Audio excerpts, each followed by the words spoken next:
Tuloy po kayo sa dakilang lungsod ng San Juan at pasyalan natin itong San Juan. Update lang po natin.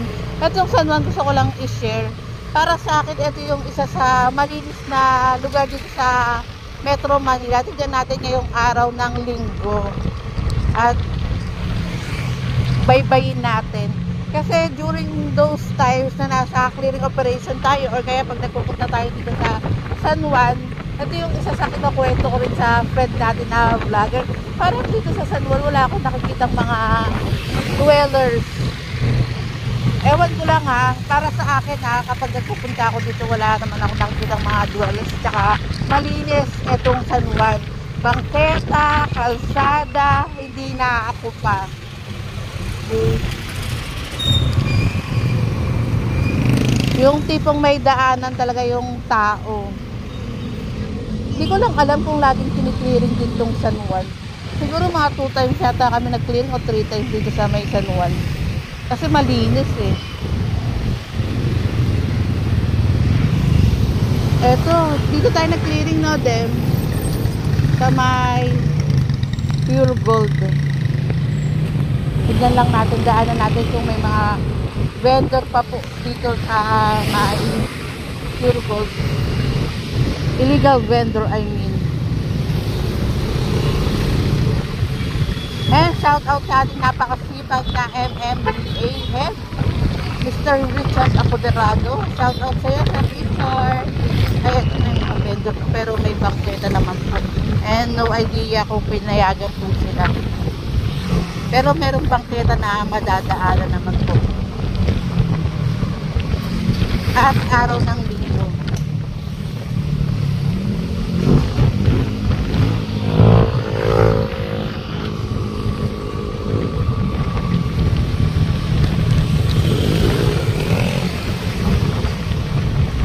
At buti na lang hindi traffic.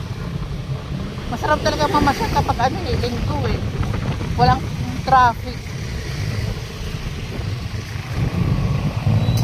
Buti na lang no, ano naman na. Walang traffic, buti yung ano pamilya nasa kanya-kanyang pamilya. Diwa ng 1896. Walang kalayaan kung walang pinaglabanan. Anong sabi mo, Patambay? Pinaglabanan, ano? Shrine.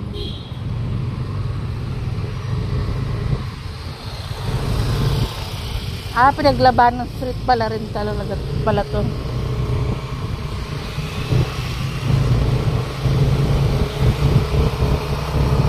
Ayan, di lang Manila ang ina-update natin mga kabungusis kapag ano, namamasyal tayo. Na-update din natin yung mga ibang city dito sa Metro Manila.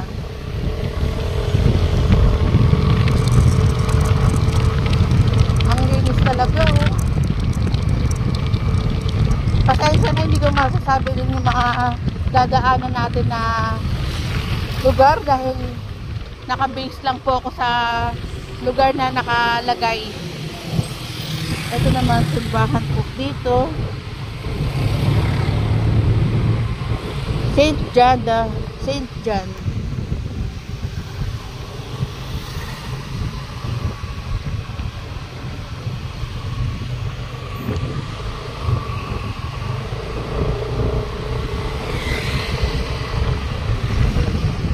Ha? City Hall ng San Juan.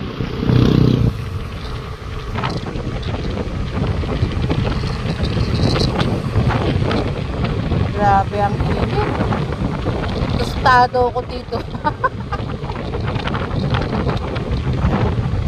Kaya kahit na mainit ang panahon, mas prefer pa ng ating mga kababayan na magsuot ng jacket eh. Tiis. Ganda. Ito sobrang init.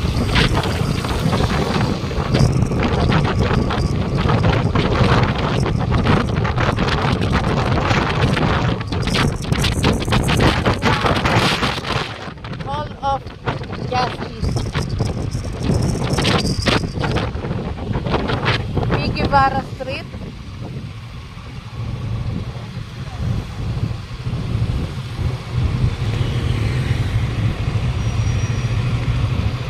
And red light.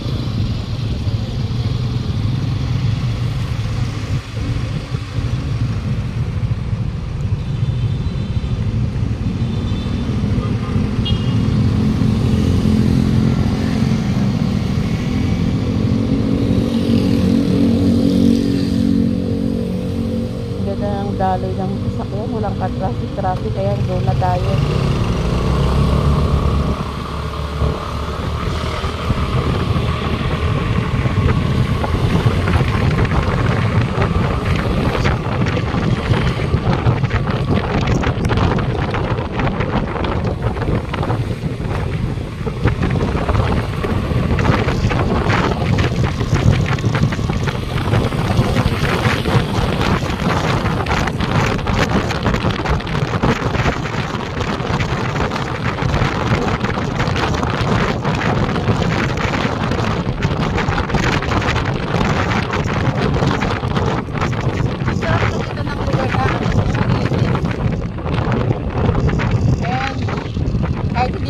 Hindi tayo kilala or hindi natin na iba-vlog yung mayor po dito sa San Juan.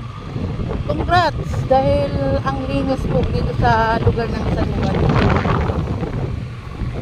I'm a fan ng lugar na to kasi malinis.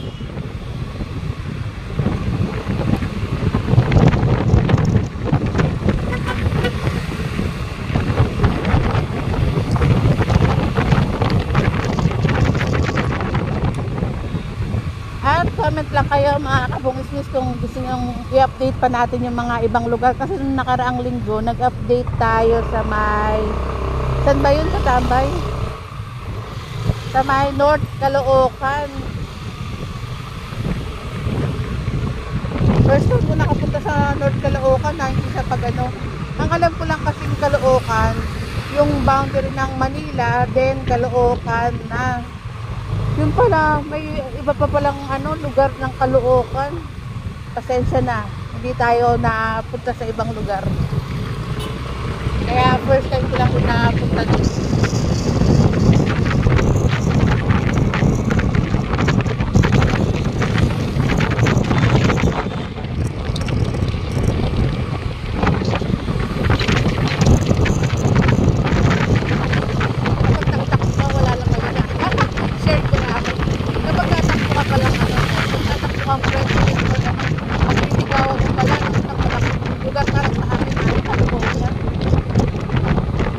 Napakalaki pala talaga ng Caloocan. Ano mas malaki? Caloocan o Quezon City?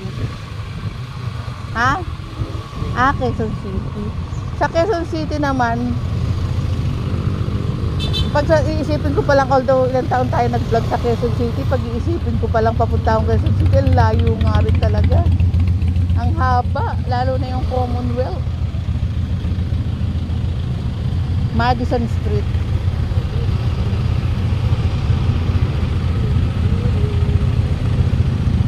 Bawal tumawid dito, gamitin ang footbridge. Ayan yung footbridge. Tsaka ito yung nakalagay na karatula. Kaya sumunod palagi sa patakaran dahil safe than sorry.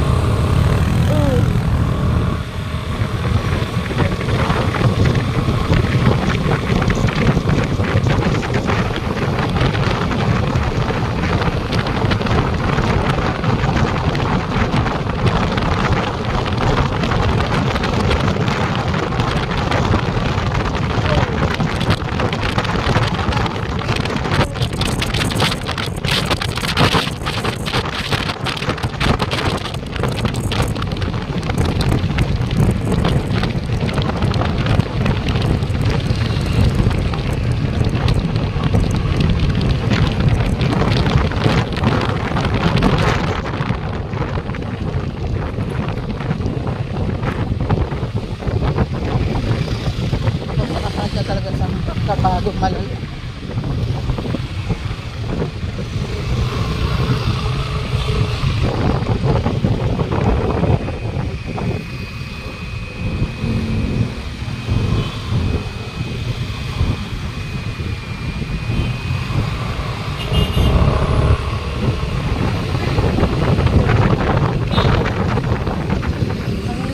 Grabe, Greenfield.